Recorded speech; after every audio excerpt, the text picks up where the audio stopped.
Good morning students. आइए आज पढ़ते हैं फाइलम मोलस्का। पिछले वीडियो में आपने पढ़ा था फाइलम आर्थ्रोपोडा के बारे में। यहाँ आप पढ़ते हैं, आइए फाइलम मोलस्का के बारे में। फाइलम मोलस्का एनिमल किंगडम का सेकंड लार्जेस्ट एनिमल किंगडम माना जाता है।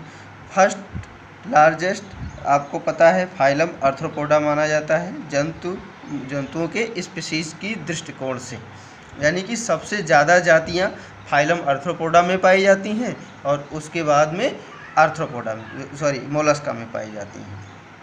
अब ये जितने जीव हैं फाइलम मोलस्का के जीव कैसे होते हैं? टेरेस्ट्रियल यानी स्थलीय, बाइलेटरल सिमेट्री, ट्रिप्लोब्लास्टिक, वास्तविक यानी कि सिलोमेट एनिमल, और organ system level of body organization इनमें पाया जाता है। इनका जो शरीर है वो 3 पार्ट में डिवाइड होता है: हेड, मस्कुलर फुट और विसरल हम। पैर को ये मस्कुलर फुट, ये फुट पैर के नाम से, ये पैर ही है जिससे चलने का काम करता है। आपने घोंघा देखा होगा, पाइला के नाम से जाना जाता है। उसके नीचे जिस प्रकार से वो धीरे धीरे रेंगता है वो किसे मस्कुलर फुट से ही चलता है, पेशीय पाद कहा जाता है। और पूरी की पूरी बॉडी उनकी विसरल हम्प कहलाती है। नेक्स्ट, इनका शरीर बहुत ही कोमल होता है और कोमल होने के साथ साथ में इसमें खंड, जो आप एनेलिडा में देखते थे, फाइलम एनेलिडा में कि सेगमेंटेशन पाया जाता है, खंडयुक्त होते हैं, यहाँ पर खंडहीन होते हैं। लेकिन पूरे शरीर पर कैल्शियम कार्बोनेट की बनी कवच यानी कि सेल पाई जाती है। आप देखते होंगे घोंघा को, वो चारों तरफ से कैल्शियम कार्बोनेट के एक सेल में कवर्ड होता है। नेक्स्ट, इनकी जो आहार नाल है एलिमेंट्री कैनाल, वो यू शेप्ड होती है। कैसी है? यू शेप्ड, यू के आकार की होती है। तथा बक्कल कैविटी में भोजन को पीसने के लिए एक विशेष आर्गन पाया जाता है, मैस्टिकेटिंग आर्गन या रेस्पिंग आर्गन जिसे कहते हैं, रेडुला। बहुत पूछा जाता है बच्चों कि रेडुला किस संघ के जंतुओं में पाया जाता है, तो कहाँ? मोलस्का में पाया जाता है। एक्सक्रीशन इसमें विशेष प्रकार की मेटानेफ्रीडिया के द्वारा होता है या आर्गन ऑफ बोजानस के द्वारा होता है। बहुत पूछा जाता है आर्गन ऑफ बोजानस कहाँ पाए जाते हैं, या किसी जंतुओं में आर्गन ऑफ केबर्स या केबर्स आर्गन के द्वारा होता है, केबर्स आर्गन के द्वारा पाया होता है एक्सक्रीशन। ये दोनों बहुत इंपॉर्टेंट है बच्चों, ध्यान रखना। रेडुला, आर्गन ऑफ केबर्स या केबर्स आर्गन, और आर्गन ऑफ बोजानस। नेक्स्ट, परिसंचरण तंत्र यानी सर्कुलेटरी सिस्टम इनमें ओपन टाइप होता है। जो संवेदी अंग हैं, सेंसरी आर्गन, नेत्र के रूप में पाए जाते हैं और कुछ स्पर्शक होते हैं यानी कि टेंटिकल्स पाए जाते हैं। ये सभी जंतु यूनिसेक्सुअल यानी कि एक लिंगी होते हैं। निषेचन आंतरिक भी हो सकता है और बाह्य भी हो सकता है। ध्यान देना बच्चों, सबके सब अंडे देने वाले होते हैं यानी कि ओविपेरस एनिमल होते हैं। इनका डेवलपमेंट अप्रत्यक्ष होता है। लार्वा जो डेवलप होता है उस लार्वा को वेलिजर लार्वा कहते हैं। आप लोगों के ध्यान देने योग्य बात है कि किस फाइलम में कौन कौन से लार्वा का डेवलपमेंट होता है, ये भी आपसे ऑब्जेक्टिव क्वेश्चन में पूछा जाता है। देखें इसका एग्जाम्पल, यूनियो को सीपी कहा जाता है। सीपी आम बोलचाल की भाषा में सीपी कहते हैं। पाइला घोंघा के नाम से आप लोग जानते हैं। ऑक्टोपस, सी घूस्ट या इसे समुद्री प्रेत के नाम से जानते हैं। भूत प्रेत जैसे होता है ना बच्चों, उसी प्रकार से यह समुद्री प्रेत के नाम से जाना जाता है। नेक्स्ट, सीपिया को कटल फिश के नाम से जानते हैं। ध्यान रखना कि कटल फिश अगर कहीं नाम आ जाए तो ये ट्रू फिश नहीं होती, ये क्योंकि ये फाइलम मोलस्का का प्राणी है। कीटोप्लूरा काइटन के नाम से। पिंक टाडा वुल्गेरिस पर्ल ऑयस्टर, इससे पिंक टाडा वुल्गेरिस से या पिंक टाडा से पर्ल ऑयस्टर के नाम से इन्हें जानते हैं। इससे मोती प्राप्त की जाती है। ध्यान रखना, इनसे मोती प्राप्त की जाती है। तो अगर क्वेश्चन कहीं पूछा जाए कि मोती किन संघ के जंतुओं से प्राप्त की जाती है, तो संघ मोलस्का के जंतुओं से प्राप्त की जाती है। नेक्स्ट संघ आता है आपका इकाइनोडर्मेटा, फाइलम इकाइनोडर्मेटा। इसके बारे में थोड़ी जानकारी ले लेते हैं। इस संघ के सभी सदस्य समुद्री होते हैं। ध्यान रखना, मैक्सिमम नहीं, यहाँ पर ऑल एनिमल की बात हो गई है। सभी एनिमल कैसे होते हैं? समुद्री यानी कि मैराइन हैबिटेट में पाए जाने वाले होते हैं। शरीर इनका या तो गोल होगा या तो तारे के समान होता है, जैसे आप स्टारफिश पढ़ते हैं। तो गोल होगा तब भी रेडियल सिमेट्री पाई जाएगी, और यदि तारे के समान होगा तब भी रेडियल सिमेट्री पाई जाएगी। ध्यान रखना बच्चों, इनमें जो एडल्ट स्टेज में आर्य सममित यानी कि रेडियल सिमेट्री पाई जाती है, लेकिन लार्वल स्टेज में यानी कि इनका जो लार्वा होता है उस लार्वा में कैसी बाइलेटरल द्विपार्श्व सममिति पाई जाती है। बहुत खास कैरेक्टर है इनका, क्योंकि दोनों सिमेट्री पाया जाना एक ही संघ के जंतुओं में मुश्किल होता है, नहीं पाया जाता कहीं भी नहीं। केवल इकाइनोडर्मेटा का ही ये कैरेक्टर है कि वयस्क अवस्था में आर्य रेडियल सिमेट्री और लार्वा अवस्था में द्विपार्श्व यानी बाइलेटरल सिमेट्री। प्रगुए यानी कि सिलोमेट होते हैं, सिलोम गुहा पाई जाती है, ट्रूसिलोम होते हैं। ट्रिकोरिक यानी triploblastic organ system level of body organisation. Alimentary canal complete होती है, मुख अधर सतह पर और गुदा पृष्ठ सतह पर पाई जाती है। अधर सतह यानी कि आप सीधे ऐसे लेट जाइए तो जो ज़मीन की तरफ नीचे चिपटा हुआ सतह होगा वो अधर सतह यानी कि वेंट्रल सरफेस कहलाएगा, वेंट्रल सरफेस कहलाएगा।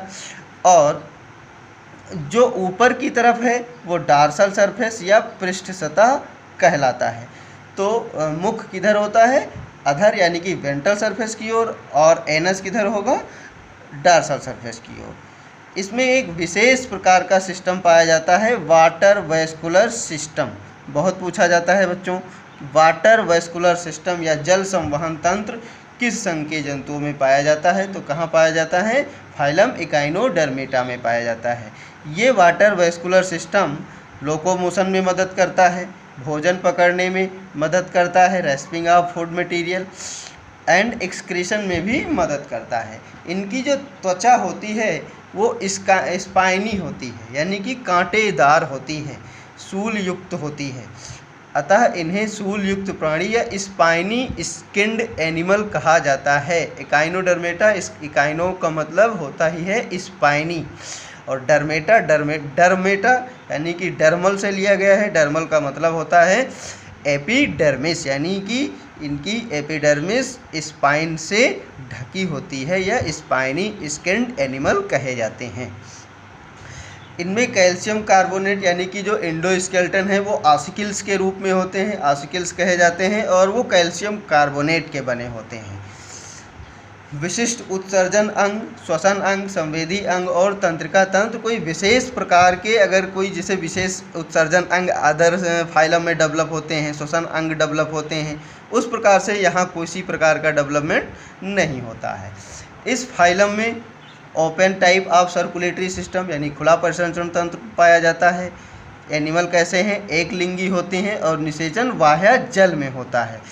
परिवर्धन अप्रत्यज, और लार्वा को कहा जाता है बाइपिन्नेरिया लार्वा। हम बताए थे कि जब डेवलपमेंट के दौरान अगर बीच में लार्वा यानी कि एम्ब्रियोनिक स्टेज से एडल्ट स्टेज तक डेवलपमेंट के दौरान यदि लार्वा स्टेज बने तो इसे कहते हैं इनडायरेक्ट डेवलपमेंट या अप्रत्यक्ष परिवर्धन।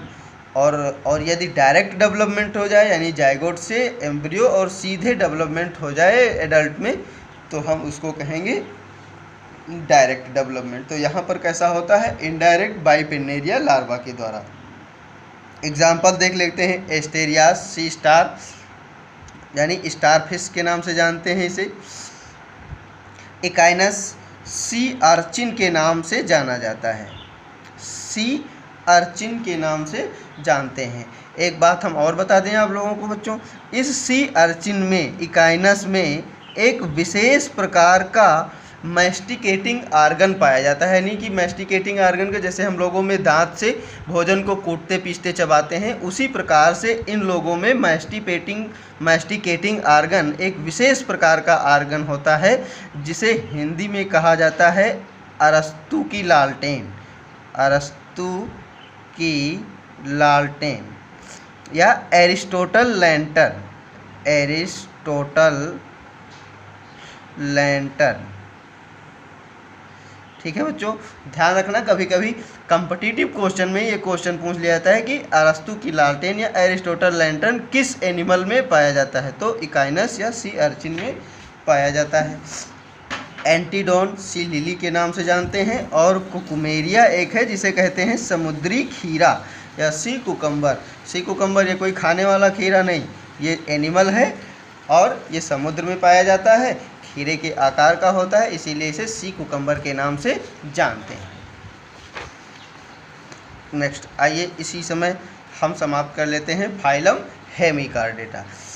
बच्चों ये फाइलम बहुत दिनों तक अधिक से अधिक साइंटिस्ट सब लोग इसको कार्डेटा में रखते थे, इसमें कार्डेटा में, क्योंकि सबको ये लगता था कि इनमें नोटोकार्ड पाया जाता है।